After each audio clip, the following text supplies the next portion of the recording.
बिस्मिल्लाहिर्रहमानिर्रहीम। अस्सलामु अलैकुम वरहमतुल्लाहि वबरकातुहू। आबिद राजा चैनल की तरफ से आज मैं अपने दोस्तों को रसूलुल्लाह सल्लल्लाहु अलैहि व आलिहि वसल्लम का बहुत ही प्यारा फरमान बताऊंगा। उससे पहले मैं अपने तमाम दोस्तों से गुजारिश करूंगा कि इस वीडियो को आपने आगे ज़रूर शेयर करना है। तो शुरू करते हैं। बिस्मिल्लाहिर्रहमानिर्रहीम। एक शख्स नबी अकरम सल्लल्लाहु अलैहि व आलिहि वसल्लम की खिदमत में हाजिर हुआ और कहा कि या रसूलल्लाह सल्लल्लाहु अलैहि व आलिहि वसल्लम, किस तरह के सदक़े में सबसे ज़्यादा सवाब है? रसूलुल्लाह सल्लल्लाहु अलैहि व आलिहि वसल्लम ने फरमाया कि इस सदक़े में जिसे तुम सेहत के साथ बुखल के बावजूद करो, तुम्हें एक तरफ तो फ़कीरी का डर हो और दूसरी तरफ मालदार बनने की तमन्ना और उम्मीद हो।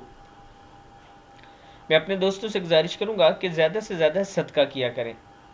इस वीडियो को भी आप दोस्तों ने आगे ज़्यादा से ज़्यादा शेयर करना है। अस्सलामु अलैकुम वरहमतुल्लाहि वबरकातुहू।